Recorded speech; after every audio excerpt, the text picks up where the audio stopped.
ನಮ್ಮ ಮೇಲೆ ವಾಮಾಚಾರ ಆಗಿದೆ, ನಮ್ಮ ಮೇಲೆ ಮಾಟ ಮಂತ್ರ ಆಗಿದೆ, ನಮ್ಗೆ ಯಾರೋ ಆಗದವರು ಮಾಡಿಸ್ಬಿಟ್ಟಿದ್ದಾರೆ.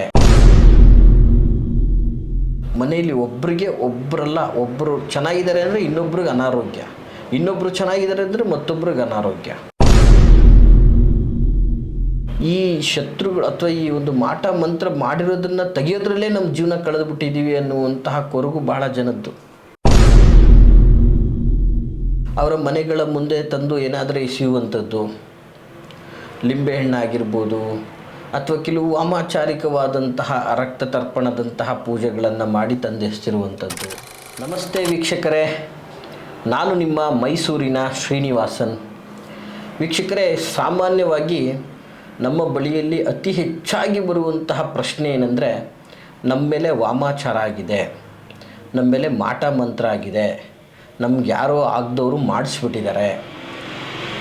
ಸೊ ಹೀಗಾಗಿ ನಮ್ಮ ಜೀವನದಲ್ಲಿ ಅಭಿವೃದ್ಧಿನೇ ಕಾಣೋಕ್ಕಾಗ್ತಾ ಇಲ್ಲ ಅನ್ನುವಂತಹ ಪ್ರಶ್ನೆಗಳು. ಇದು ನಮಗೆ ಬಹಳ ಜನಗಳಿಂದ ಬಂದಿರತಕ್ಕಂತಹ ಪ್ರಶ್ನೆ. ಸೊ ನೋಡಿ, ಏನಾಗಿತ್ತೆ, ಈ ಮಾಟ ಮಂತ್ರ ವಾಮಾಚಾರಕ್ಕೆ ಒಳಗಾಗಿ ತುಂಬ ನಾನಾ ಥರದ ಕಷ್ಟಗಳನ್ನು ಪಟ್ಟಿರ್ತಾರೆ. ಕುಟುಂಬದಲ್ಲಿ ನೆಮ್ಮದಿ ನಾಶ ಆಗಿರ್ತದೆ. ಈ ತಂತ್ರ ಪ್ರಭಾವಕ್ಕೆ ಒಳಗಾಗಿ ಪರಸ್ಪರ ಕುಟುಂಬದಲ್ಲಿ ದ್ವೇಷ, ಕ್ಲೇಶ ಮತ್ತು ಜಗಳ, ಜಂಜಾಟಗಳು ಹೆಚ್ಚಾಗಿರ್ತದೆ. ಸದಾ ನೋವು, ಮನೆಯಲ್ಲಿ ಒಬ್ಬರು ಚೆನ್ನಾಗಿದ್ದಾರೆ ಅಂದರೆ ಇನ್ನೊಬ್ರಿಗೆ ಅನಾರೋಗ್ಯ, ಇನ್ನೊಬ್ಬರು ಚೆನ್ನಾಗಿದ್ದಾರೆ ಅಂದರೆ ಮತ್ತೊಬ್ರಿಗೆ ಅನಾರೋಗ್ಯ. ಹೀಗೆ 4 ದಿನ ಚೆನ್ನಾಗಿದ್ದು 4 ದಿನ ಅನಾರೋಗ್ಯಕ್ಕೆ ಗುರಿಯಾಗುವಂಥ ವ್ಯವಸ್ಥೆ. ಜೀವನ ಪೂರ್ತಿ ಈ ಶತ್ರುಗಳು ಅಥವಾ ಈ ಒಂದು ಮಾಟ ಮಂತ್ರ ಮಾಡಿರೋದನ್ನು ತೆಗೆಯೋದ್ರಲ್ಲೇ ನಮ್ಮ ಜೀವನ ಕಳೆದುಬಿಟ್ಟಿದ್ದೀವಿ ಅನ್ನುವಂತಹ ಕೊರಗು ಬಹಳ ಜನದ್ದು. ಮತ್ತು ಕೆಲವು ಜನಗಳಿಗೆ ಈ ಮಾಟ ಮಂತ್ರ ಪ್ರಯೋಗಕ್ಕೆ ಒಳಗಾಗಿದ್ದೀವಿ ಅನ್ನೋ ಅರಿವೇ ಇರೋದಿಲ್ಲ. ಪಾಪ ಅವರು ಜೀವನದಲ್ಲಿ ಮುಂದೆ ಬರಬೇಕು ಅಂತ ನಾನಾ ಥರ ಕಷ್ಟಪಡ್ತಾ ಇರ್ತಾರೆ. ಸಿಕ್ಕಾಪಟ್ಟೆ ಸಾಲ ಆಗ್ಬಿಟ್ಟಿರುತ್ತೆ.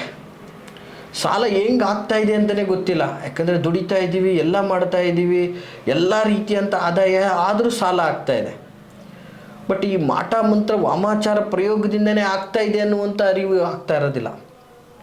ನೋಡಿ, ಏನಾಗ್ತದೆ, ಕೆಲವೊಂದು ಬಾರಿ ನಾವು ನೋಡಿದ್ದೀವಿ, ಅವರ ಮನೆಗಳ ಮುಂದೆ ತಂದು ಏನಾದರೂ ಎಸೆಯುವಂಥದ್ದು, ಲಿಂಬೆಹಣ್ಣಾಗಿರ್ಬೋದು ಅಥವಾ ಕೆಲವು ವಾಮಾಚಾರಿಕವಾದಂತಹ ರಕ್ತ ತರ್ಪಣದಂತಹ ಪೂಜೆಗಳನ್ನು ಮಾಡಿ ತಂದೆಸ್ತಿರುವಂಥದ್ದು. ಹಾಗೆ ಕೆಲವೊಂದು ಬಾರಿ ಏನಾಗ್ತಾ ಇರ್ತದೆ, ಅವರು ಬೆಳಗ್ಗೆ ಎದ್ದು ನೋಡೋನಷ್ಟರಲ್ಲಿ ಮನೆ ಮುಂದೆ ರಕ್ತ ಇತ್ಯಾದಿ ಏನಾದರೂ ಕೂಡ ಹಾಕಿರ್ತಾರೆ. ಸೊ ಜೊತೆಗೆ ಅವರು ಹೋಗುವಂಥ ಜಾಗ ಅಥವಾ ಜಮೀನು, ಸೈಟು, ಮನೆ ಇತ್ಯಾದಿ ಸ್ಥಳಗಳಲ್ಲಿ ಏನಾರು ತಗೊಂಡೋಗಿ ಹೂತಾಕ್ಬಿಟ್ಟಿರ್ತಾರೆ. ಸೊ ಅವ್ರಿಗೆ ಅರಿವೇ ಇರೋದಿಲ್ಲ, ಏನಪ್ಪ ಇದು ಹಿಂಗೆ ಆಗ್ತಾ ಇದೆ ಅಲ್ಲ ಅಂಥೇಳಿ ಅವರ ಕಾಯಕವನ್ನು ಅವರು ನಿರಂತರವಾಗಿ ಮಾಡ್ತಾ ಇರ್ತಾರೆ. ಬಟ್ ಈ ಪ್ರಭಾವದಿಂದ ಯಾವುದು ಯಶಸ್ವಿಯನ್ನು ಅವ್ರಿಗೆ ಸಿಗ್ತಾ ಇರೋದಿಲ್ಲ. ಎಲ್ಲದರಲ್ಲೂ ಬರೀ ನಷ್ಟ. ಮತ್ತು ಏನಾಗ್ತಾ ಇರುತ್ತೆ, ಈ ಮಾಟ ಮಂತ್ರ ವಾಮಾಚಾರ ಪ್ರಭಾವಗಳು ಇಡೀ ಮನೆಯನ್ನು ಪ್ರವೇಶ ಮಾಡಿದಾಗ ಮನೆಯಲ್ಲಿ ಪರಸ್ಪರ ಒಬ್ರಿಗೆ ನೆಮ್ಮದಿ ಅನ್ನೋದೇ ಇರೋದಿಲ್ಲ. ಜೊತೆಗೆ ಈ ಮಾಟ ಮಂತ್ರದಿಂದ ರಕ್ಷಣೆನೇ ತಗೊಳಕ್ಕಾಗಲ್ವಾ? ಇವತ್ತು ಯಾಕೆ ನಮ್ಮ ಪಾಡಿಗೆ ನಾವಿದ್ದೀವಿ, ನಮ್ಮ ಮನೆ, ನಮ್ಮ ಜೀವನ, ನಮ್ಮ ವ್ಯವಸ್ಥೆ ಅಂತ ನಾವಿದ್ದೀವಿ. ಆದರೆ ಯಾಕೆ ಸುಮ್ಮನೆ ವ್ಯರ್ಥ ನಮ್ಮ ಮೇಲೆ ಈ ಥರ ಪ್ರಯೋಗಗಳು ಮಾಡ್ತಾ ಇದ್ದಾರೆ? ನೋಡಿ, ಇವತ್ತು ನಿಮ್ಮ ಮೇಲೆ ಏನೋ ಮಾಟ ಮಂತ್ರ ತಂತ್ರ ಪ್ರಯೋಗ ಮಾಡ್ತಾ ಇದ್ದಾರೆ ಅಂದರೆ ಯಾರೋ ಸುಮ್ಮನೆ ನಿಮ್ಮ ಮೇಲೆ ಮಾಡೋಕ್ಕೆ ಸಾಧ್ಯ ಇಲ್ಲ. ಒಂದು ಅವರಿಂದ ನಿಮಗೆ ತೊಂದರೆ ಆಗಿರಬೇಕು ಅಥವಾ ನೀವು ಅವರಿಗೆ ತೊಂದರೆ ಮಾಡಿರಬೇಕು. ಇವತ್ತು ಈ ಮಾಟ ಮಂತ್ರ ಪ್ರಯೋಗಗಳು ನೇರವಾಗಿ ಹೊಡಿದಾಡೋಕ್ಕಾಗದೆ ಅಥವಾ ನೇರವಾಗಿ ಮಾತಾಡೋಕ್ಕಾಗದೆ ಅಸಹಾಯಕನಾದಂಥವನಿಗೆ ಸಿಗುವಂತಹ ಒಂದು ಅಸ್ತ್ರ ಅಂದರೆ ಇದು ಮಾಟ ಮಂತ್ರ ಮಾಡುವಂಥದ್ದು. ಅವನಿಗೆ ತೊಂದರೆ ಕೊಡಬೇಕು ಅನ್ನೋ ಉದ್ದೇಶ ಇಟ್ಕೊಂಡೇ ಮಾಡುವಂಥದ್ದೇ ಹೊರತು ಒಳ್ಳೆಯ ಉದ್ದೇಶದಿಂದ ಮಾಡುವಂಥದ್ದಲ್ಲ. ನೋಡಿ, ಈ ಥರ ಮಾಟ ಮಂತ್ರ ಪ್ರಯೋಗಗಳಿಗೆ ಒಳಗಾಗಿದ್ದೀವಿ ನಾವು. ಒಂದು ತಗ್ಸಿದ್ರೆ ಇನ್ನೊಂದೇನೋ ತಗೊಬಂದು ಮಾಡ್ತಾ ಇದ್ದಾರೆ.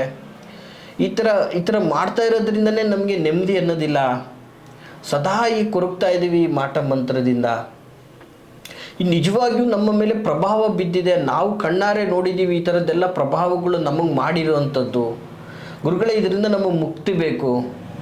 ಈ ಎಂತಹ ಮಾಟ ಮಂತ್ರಗಳು ಮಾಡಿದ್ರೂ ನಮಗೆ ತಗಲಬಾರ್ದು. ನಮ್ಮ ಜೀವನನ ನಾವು ನಡೆಸ್ಕೊಂಡು ಹೋಗೋಕ್ಕೆ ಒಂದು ದಾರಿ ಮಾಡಿಕೊಡ್ಬೇಕು ಅಂತ ನಾನಾ ಥರದ ಪ್ರಶ್ನೆಗಳು ನಮ್ಮ ಹತ್ರ ಬರ್ತಾ ಇರ್ತದೆ. ನೋಡಿ ವೀಕ್ಷಕರೇ, ಈ ಮಾಟ ಮಂತ್ರ ವಾಮಾಚಾರ ತಂತ್ರಗಳಿಂದ ನೀವು ರಕ್ಷಣೆ ಪಡಿಬೇಕು ಅಂತಂದರೆ ಅದಕ್ಕೆ ನಾನಾ ವಿಧದ ತಂತ್ರಗಳಿದೆ. ನೋಡಿ, ನೀವು ಮಾಡುವಂತಹ ತಂತ್ರದಲ್ಲಿ ಒಂದು ಶ್ರದ್ಧಾ ಭಕ್ತಿ ನಿಷ್ಠೆ ಅಂತಕ್ಕಂಥದ್ದು ಬಹಳ ಮುಖ್ಯ ಆಗ್ತದೆ. ಸಾಮಾನ್ಯವಾಗಿ ಈ ಮಾಟ ಮಂತ್ರ ಪ್ರಯೋಗಗಳಿಗೆ ಒಳಗಾದಂತಹ ವ್ಯಕ್ತಿ ಸುಮ್ಮನೆ ಎಲ್ಲರ ಮೇಲೂ ಒಂಥರ ಕೋಪ, ಸಿಟ್ಟು, ಆಕ್ರೋಶ, ಅವನಲ್ಲಿ ಶಾಂತತೆ ಅನ್ನೋದೇ ನಾಶ ಆಗ್ಬಿಡುತ್ತೆ. ಉಗ್ರ ರೂಪಕ್ಕೆ ಹೋಗ್ಬಿಟ್ಟಿರ್ತಾನೆ. ಹೆಂಡತಿ ಮಾತಾಡಿದ್ರು ಜಗಳ ಆಡ್ತಾ ಇರೋದನ್ನೇ, ಈ ಕಡೆ ತಾಯಿ ಮಾತಾಡಿದ್ರು ಜಗಳ ಆಡ್ತಾ ಇರೋದನ್ನೇ, ಹೊರಗಡೆ ಹೋಗಿ ವ್ಯವಹಾರದಲ್ಲೂ ಅವ್ಯವಸ್ಥೆ, ಅವ್ರೇನೋ ಅಂತ ಅವ್ರ ಜೊತೆನೂ ಜಗಳ ಆಡ್ತಾ ಇರೋದನ್ನೇ. ಸೊ ಹೀಗೆ ಒಂದು ತಾಳ್ಮೆ ಅನ್ನೋದೇ ಇರಲ್ಲ ಮನುಷ್ಯನಿಗೆ. ನೋಡಿ, ಮೌನ ಅಥವಾ ತಾಳ್ಮೆ ಬಹಳ ಬೆಲೆ ತರುವಂತಹ ವಸ್ತು ಆಗಿರ್ತದೆ, ವಿಚಾರಗಳಾಗಿರ್ತದೆ. ಈ ಒಂದು ವ್ಯವಸ್ಥೆಯನ್ನು ನಾಶ ಮಾಡಬೇಕು ಅಂತಲೇ ಮಾಡಿರ್ತಾರೆ ಈ ಒಂದು ವಾಮಾಚಾರದಂತಹ ಮಾಟ ಮಂತ್ರ ಪ್ರಯೋಗಗಳು. ಸಾಮಾನ್ಯವಾಗಿ ಏನೋ ಒಂದು ಹೊಸ ವೆಹಿಕಲ್ ತೊಗೊಂಡ್ಬಿಟ್ಟೆ ಅಥವಾ ಒಂದು ಮನೆ ಕಟ್ಬಿಟ್ಟೆ, ಆಗಲೇ ಜಲೂಸ್ ಹೊಟ್ಟೆಗೆ ಸ್ಟಾರ್ಟ್ ಆಗಿಬಿಟ್ಟಿರುತ್ತೆ. ನಮ್ಗಿಂತ ಚೆನ್ನಾಗಿ ಬೆಳೀತದೆ, ನಿಮ್ಗೆ ಹೆಂಗಾರ ಮಾಡಿ ಏನಾರ ಮಾಡಬೇಕಲ್ಲ, ತೆಗೆದಲ್ಲೇನೋ ಒಂದು ಮಂತ್ರ ಮಾಡಿ ಅವ್ರ ಮನೆಗೆ ಹಾಕೇ ಬಿಟ್ಟಿರ್ತಾರೆ. ಸೊ ಹೀಗೆ ವ್ಯಕ್ತಿಯ ಬೆಳವಣಿಗೆಯನ್ನು ಕಂಡು ಮಾಡ್ತಕ್ಕಂತಹ ವಾಮಾಚಾರಗಳು ಬೇರೆ. ಜೊತೆಗೆ ಅವ್ರ ಕುಟುಂಬದಲ್ಲಿ ಇರುವಂತಹ ವೈಮನಸ್ಸುಗಳಿಂದ ಅವರು ಇವ್ರಿಗೇನೋ ಅಂದಿರ್ತಾರೆ, ಇವ್ರು ಅವ್ರಿಗೇನೋ ಅಂದಿರ್ತಾರೆ, ನೇರವಾಗಿ ವಿಚಾರ ವಿನಿಮಯ ಮಾಡ್ಕೊಳ್ಳೋಕ್ಕಾಗದೆ ಇಂಡೈರೆಕ್ಟಾಗಿ ಅವನಿಗೆ ಏನೋ ಒಂದು ತೊಂದರೆ ಕೊಡಬೇಕು. ಆ ರೀತಿಯಾಗಿ ಮಾಡ್ತಕ್ಕಂಥದ್ದು ವಾಮಾಚಾರ. ಜೊತೆಗೆ ಇದ್ದು ಪ್ರೀತಿ, ಪ್ರೇಮ, ಸ್ನೇಹ, ಸಲಿಗೆ, ವಿಶ್ವಾಸ ಸಂಬಂಧದಲ್ಲೇ ಇದ್ದುಕೊಂಡು ನನಗಿಂತ ಬೆಳೀತಾ ಇದ್ದಾನಲ್ಲ ಅನ್ನುವಂತಹ ಒಂದು ವ್ಯವಸ್ಥೆಯಲ್ಲಿ ಅವನ ವಿಚಾರಗಳು ಅವನಿಗೆ ತಿಳ್ಕೊಂಡು ಅವನಿಗೆ ರಿವರ್ಸ್ ಆಗಿ ತಂತ್ರ ವಾಮಾಚಾರವನ್ನು ಮಾಡುವಂಥದ್ದು. ನೋಡಿ, ಈ ಥರ ಮನುಷ್ಯ ನಾನಾ ವಿಧದಲ್ಲಿ ಈ ವಾಮಾಚಾರಕ್ಕೆ, ಈ ಮಾಟ ಮಂತ್ರಗಳಿಂದ ತೊಂದರೆಯನ್ನು ಕೊಡಲಿಕ್ಕೆ ಪ್ರಾರಂಭ ಮಾಡಿಬಿಟ್ಟಿದ್ದಾನೆ ಇವತ್ತಿನ ಜಗದಲ್ಲಿ. ಸೊ ಆ ಪ್ರಭಾವಕ್ಕೆ ಒಳಗಾಗಿಲ್ಲ ಅಂದರೆ ಸುಮ್ಮನೆ ನಮಗೆ ಫೋನ್ ಕಾಲ್ಸ್ ಬರೋದಿಲ್ಲ. ಎಷ್ಟೋ ಜನಗಳು ಈ ಒಂದು ವಾಮಾಚಾರ ಮಾಟ ಮಂತ್ರಕ್ಕೆ ಒಳಗಾಗಿ ಅವರು ಜೀವನವನ್ನೇ ನಾಶ ಮಾಡ್ಕೊಂಡ್ಬಿಟ್ಟಿದ್ದಾರೆ. ಇದ್ದಂತಹ ಆಸ್ತಿ ಪಾಸ್ತಿಗಳನ್ನು ಕಳ್ಕೊಂಡ್ಬಿಟ್ಟಿದ್ದಾರೆ. ಸಂಪೂರ್ಣವಾಗಿ ಬೀದಿಗೆ ಬಂದಿರತಕ್ಕಂತಹ ಕುಟುಂಬಗಳು ಎಷ್ಟೋ ಇದೆ. ವೀಕ್ಷಕರೇ, ಇಂತಹ ಮಾಟ ಮಂತ್ರ ಪ್ರಯೋಗಗಳಿಂದ ನಿಮಗೆ ರಕ್ಷಣೆ ಸಿಗಬೇಕಾ? ಇಂತಹ ಮಾಟ ಮಂತ್ರಗಳು ನಿಮಗೆ ತಗಲ್ಬಾರ್ದಾ? ನಿಮಗೆ ಕೆಡಕ್ ಮಾಡಬೇಕು ಅಂತ ಮಾಡಿರುವಂತಹ ತಂತ್ರ ನಿಮ್ಮ ಮನೆಗೆ ಬಾಗ್ಲಿಗೆ ಬರ್ತಾ ಇದ್ದಾಗೇ ರಿಟರ್ನ್ ಆಗಬೇಕಾ? ಚಿಂತಿಸ್ಬಿಡಿ, ಬಹಳ ಅದ್ಭುತವಾದಂತಹ ತಂತ್ರ ಇದೆ. ಈ ತಂತ್ರವನ್ನು ನೀವು ಮಾಡಿದ್ದೇ ಆದಲ್ಲಿ ಸಂಪೂರ್ಣವಾಗಿ ಈ ಮಾಟ ಮಂತ್ರ ಪ್ರಯೋಗದಿಂದ ನೀವು ರಕ್ಷಣೆಯನ್ನು ಪಡ್ಕೋಬೋದು. ಏನಪ್ಪ ಅದು? ಹಾಗಾದರೆ ಅಂತಹ ಒಂದು ವಿಭಿನ್ನವಾದ ತಂತ್ರ ಅಂದರೆ ಬಹಳ ಸುಲಭವಾದಂತಹ ತಂತ್ರ ವಿಧಾನ. ದಯವಿಟ್ಟು ಅದನ್ನು ನೋಟ್ ಮಾಡ್ಕೊಳ್ಳಿ ಅಂತ ಹೇಳಕ್ಕೆ ಇಷ್ಟಪಡ್ತೀನಿ ವೀಕ್ಷಕರೇ. ಜೊತೆಗೆ ಯಾರೂ ಕೂಡ ಅರ್ಧಂಬರ್ಧ ಸ್ಕಿಪ್ ಮಾಡಿ ವಿಡಿಯೋವನ್ನು ನೋಡಿದ್ರೆ ಯಾರಿಗೂ ಸಹ ಅರ್ಥ ಆಗೋದಿಲ್ಲ. ಸಂಪೂರ್ಣವನ್ನು ವಿಡಿಯೋವನ್ನು ನೋಡಿ ಅಂತ ಹೇಳಕ್ಕೆ ಇಷ್ಟಪಡ್ತೀನಿ. ವಿಷಯ ಇಷ್ಟೇ, ಈ ತಂತ್ರ ಬಹಳ ಅದ್ಭುತವಾದಂಥದ್ದು. ಈ ತಂತ್ರದ ವಿಧಾನ ಹೀಗಿರ್ತಕ್ಕಂಥದ್ದು. ನೋಡಿ, ಸಾಮಾನ್ಯವಾಗಿ ಇವತ್ತು ಹಸುಗಳನ್ನೆಲ್ಲ ನಾವು ಮೇಯಿಸಲಿಕ್ಕೆ ಕಳಿಸ್ಬಿಡ್ತೇವೆ. ಸೊ ಅಂಥದ್ರಲ್ಲಿ ಕೆಲವು ಕಾಡು, ಬೆಟ್ಟ, ಗುಡ್ಡ ಇಂಥ ಜಾಗದಲ್ಲಿ ಮೇಯ್ತಾ ಇರ್ತವೆ ಹಸುಗಳು. ಸೊ ಅಲ್ಲಿ ಸ್ವಲ್ಪ ಹಸುಗಳು ಕೆಲವು ಸಗಣಿಯನ್ನು ಹಾಕಿರ್ತವೆ. ಸೊ ಅದು ತನ್ನಿಚ್ಛೆಗೆ ತಾನು ಒಣಗಿ ಬೆರಣಿಯ ಸ್ವರೂಪವನ್ನು ಪಡ್ಕೊಂಡಿರುತ್ತೆ. ಯಾರೂ ಕೂಡ ಕೈಯಿಂದ ತಟ್ಟಿರುವಂಥದ್ದು ಸಾಮಾನ್ಯವಾಗಿ ಕೊಟ್ಟಿಗೆಯಲ್ಲಿ ಅದನ್ನು ತಗೊಬಂದರೆ ಉಪಯೋಗ ಆಗಲ್ಲ. ಅಡವಿಯಲ್ಲಿ ಅಥವಾ ನಿರ್ಜಲ ಪ್ರದೇಶದಲ್ಲಿ ಅಲ್ಲೆಲ್ಲೋ ಒಂದು ಕಡೆ ಯಾವುದೋ ಒಂದು ಜಾಗದಲ್ಲಿ ತನ್ನಿಚ್ಛೆಗೆ ತಾನೇ ಒಣಗಿ ಬೆರಣಿ ಸ್ವರೂಪಕ್ಕೆ ಬಂದಿರತಕ್ಕಂತಹ ಸಗಣಿಯನ್ನು ತೆಗೆದುಕೊಂಡು ಹಾಗೂ ಅದರ ಜೊತೆಗೆ ಸುಟ್ಟ ಕಟ್ಟಿಗೆಯ ಬೂದಿ, ಅಂದರೆ ಸಾಮಾನ್ಯವಾಗಿ ಎಲ್ಲರ ಒಂದು ಕಡೆ ಸುಟ್ಟಿರ್ತಾರೆ ಕಟ್ಟಿಗೆಗಳನ್ನು, ಅದು ಸುಟ್ಟಿ ಸಂಪೂರ್ಣವಾಗಿ ಬೂದಿಯಾಗಿರ್ತದೆ. ಆ ಬೂದಿಯನ್ನು ಈ ಎರಡನ್ನೂ ತಂದು ಸಂಪೂರ್ಣವಾಗಿ ನೆನೆಸಬೇಕು. ಸಂಪೂರ್ಣವಾಗಿ ನೆನೆಸಿ ಉಂಡೆ ಆಕಾರದಲ್ಲಿ ಮಾಡಿ ಅದಕ್ಕೆ ಕಾಡಿಗೆಯಿಂದ, ಸಾಮಾನ್ಯವಾಗಿ ಕಣ್ಣಿಗೆ ಹಾಕುವಂತಾರಲ್ಲ ಕಪ್ಪು ಕಾಡಿಗೆ, ಆ ಕಾಡಿಗೆಯಿಂದ ಒಂದು ತಿಲಕ, ಕುಂಕುಮದಿಂದ ಒಂದು ತಿಲಕವನ್ನು ಇಡಬೇಕು. ವೀಕ್ಷಕರೇ, ದಯಮಾಡಿ ಸೂಕ್ಷ್ಮವಾಗಿ ಅರ್ಥ ಮಾಡ್ಕೊಳ್ಳಿ. ಕಾಡಿಗೆಯಿಂದ ಒಂದು ತಿಲಕ, ಕುಂಕುಮದಿಂದ ಒಂದು ತಿಲಕ, ನಂತರ ಆ ಒಂದು ಉಂಡೆಗೆ ಒಂದು ಸಣ್ಣ ನಾಣ್ಯ, 1 ರೂಪಾಯಿದೋ ಯಾವುದಾದ್ರೂ ಒಂದು ನಾಣ್ಯವನ್ನು ಅದರಲ್ಲಿ ಇರಿಸ್ಬೇಕು, ಆ ಉಂಡೆ ಒಳಗಿರಿಸ್ಬೇಕು. ಜೊತೆಗೆ ಒಂದು ಲೋಹದ ತುಂಡು, ಮೊಳೆ ಅಂತ ಹೇಳ್ಬೋದು, ಅದರ ಒಂದು ಸಣ್ಣ ತುಂಡು ಅದರಲ್ಲಿ ಇರಿಸ್ಬೇಕು.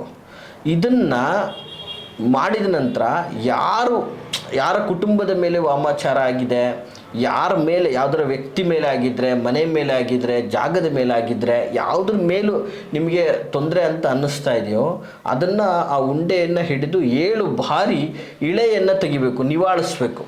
ನಿವಾಳಿಸಿದ ನಂತರ ಮೌನವಾಗಿ ಯಾರೊಟ್ಟಿಗೂ ಮಾತಾಡದೆ ಸೀದಾ ಅದನ್ನು ತೆಗೆದುಕೊಂಡೋಗಿ ಯಾವುದಾದರೂ ಒಂದು ವೃತ್ತ, ಸರ್ಕಲ್ ಅಂತ ಏನು ಹೇಳ್ತೀವಿ, ಆ ಸರ್ಕಲಲ್ಲಿ ಅದನ್ನು ಮಡಗಿ ಬಂದುಬಿಡಬೇಕು. ಸರ್ಕಲ್ ಮಧ್ಯದಲ್ಲೇ ಇಡಬೇಕಂತಲ್ಲ, ಆ ಸರ್ಕಲ್ಗೆ ಸೇರಿದಂಥ ಜಾಗದಲ್ಲಿ ಒಂದು ಭಾಗದಲ್ಲಿ ಅದನ್ನು ಇಟ್ಟು ಹಿಂದೆ ತಿರುಗಿ ನೋಡದೆ ಬಂದುಬಿಡಬೇಕು.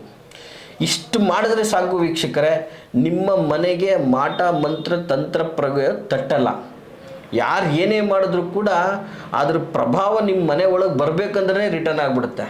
ಯಾರು ನಿಮಗೆ ಕೆಡಕನ್ನು ಬಯಸಬೇಕು ಅಂತಲೂ ವಿಚಾರ ಮಾಡಿ ಅವ್ರು ಮಾಡ್ತಾನೆ ಹೋಗ್ತಾರೆ ಹೊರತು ಅದು ನಿಮಗೆ ಮಾತ್ರ ತಗೊಳ್ಳಲ್ಲ. ಇದು ವಿಚಾರ ಆಗ್ತದೆ. ಸಾಮಾನ್ಯವಾಗಿ ಈ ತಂತ್ರವನ್ನು ಯಾವುದೇ ದಿನದಲ್ಲಿ ಬೇಕಾದರೂ ಮಾಡ್ಬೋದು, ಇಂಥ ದಿನವೇ ಮಾಡಬೇಕು ಅಂತೇನಿಲ್ಲ, ಯಾವುದೇ ದಿನಗಳಲ್ಲಿ ಮಾಡ್ಬೋದು. ಅದರಲ್ಲೂ ಎಕ್ಸ್ಪೆಷಲಿ ಇದನ್ನು ಮಂಗಳವಾರ ಅಥವಾ ಶನಿವಾರದ ಸಂಧ್ಯಾಕಾಲ ಅಂದರೆ ಸಂಜೆಯ ಸಮಯದಲ್ಲಿ ಮಾಡಿದ್ರೆ ಬಹಳ ಉತ್ತಮ ಅಂತಕ್ಕಂಥದ್ದು ಮತ್ತು ಶೀಘ್ರ ಫಲ ಕೊಡುವಂತಹ ಸಮಯ ಆಗಿರುತ್ತೆ ಅಂತ ಹೇಳಲಿಕ್ಕೆ ಇಷ್ಟಪಡ್ತೇನೆ ವೀಕ್ಷಕರೇ. ಈ ವಿಶೇಷವಾದಂತಹ ತಂತ್ರ ನಿಮಗೆಲ್ಲರಿಗೂ ಇಷ್ಟ ಆಗಿದೆ ಅಂತ ನಾನು ಭಾವಿಸ್ತೀನಿ. ಯಾರೆಲ್ಲ ಪ್ರಭಾವಕ್ಕೆ ಒಳಗಾಗಿದ್ದೀರಾ ತಪ್ಪದೇ ಈ ಒಂದು ತಂತ್ರವನ್ನು ಮಾಡಿ ಅಂತ ಹೇಳ್ತೀನಿ. ಜೊತೆಗೆ ಯಾರೆಲ್ಲ ಈ ಒಂದು ತಂತ್ರಕ್ಕೆ ಒಳಗಾಗಿದ್ದಾರೆ, ವಾಮಾಚಾರಕ್ಕೆ ಒಳಗಾಗಿ ಕಷ್ಟಪಡ್ತಾ ಇದ್ದಾರೆ, ನೋವನ್ನು ಅನುಭವಿಸ್ತಾ ಇದ್ದಾರೆ, ಅಂಥವ್ರಿಗೆಲ್ಲ ಈ ಒಂದು ವಿಡಿಯೋನ ಶೇರ್ ಮಾಡಿ. ಜೊತೆಗೆ ನೀವು ಫಸ್ಟು ಈ ಒಂದು ವಾಹಿನಿಗೆ ಸಬ್ಸ್ಕ್ರೈಬರ್ ಆಗಿ ಮತ್ತು ಈ ವಿಡಿಯೋನ ಲೈಕ್ ಮಾಡಿ ಅಂತ ಹೇಳ್ತಾ, ಜೊತೆಗೆ ನೀವು ಮುಕ್ತವಾಗಿ ನಿಮ್ಮ ಒಂದು ಜೀವನದ ವ್ಯವಸ್ಥೆಯನ್ನು ಹಂಚ್ಕೋಬೇಕು, ಮಾತಾಡಬೇಕು, ಪ್ರಶ್ನೆ ಕೇಳಬೇಕು ಅನ್ನುವಂಥದ್ದಾದರೆ ವಿಡಿಯೋದಲ್ಲಿ ಕಾಣುವಂತಹ ಸಂಖ್ಯೆಗೆ ಕರೆ ಮಾಡಿ. ನೀವು ನೇರವಾಗಿಯೂ ಸಹ ಬಂದು ಭೇಟಿಯಾಗ್ಬೋದು. ನಾವಿರುವಂತಹ ಸ್ಥಳ ಮೈಸೂರು ವಿಜಯನಗರ 2ನೇ ಹಂತ KD ಸರ್ಕಲಲ್ಲಿ ನಮ್ಮ ಕಚೇರಿ ಇರುವಂಥದ್ದು. ದೂರದ ಊರಿನವರು ಬರಲಿಕ್ಕೆ ಅನಾನುಕೂಲ ಇದೆ ಅನ್ನುವಂಥವರು ಫೋನಿನ ಮೂಲಕ ನೀವು ನಮ್ಮೊಟ್ಟಿಗೆ ಸಮಾಲೋಚನೆಯನ್ನು ಮಾಡ್ಬೋದು ಅಂತ ಹೇಳ್ತಾ, ಎಲ್ರಿಗೂ ಶುಭವಾಗಲಿ, ಒಳ್ಳೆಯದಾಗಲಿ, ನಮಸ್ಕಾರ.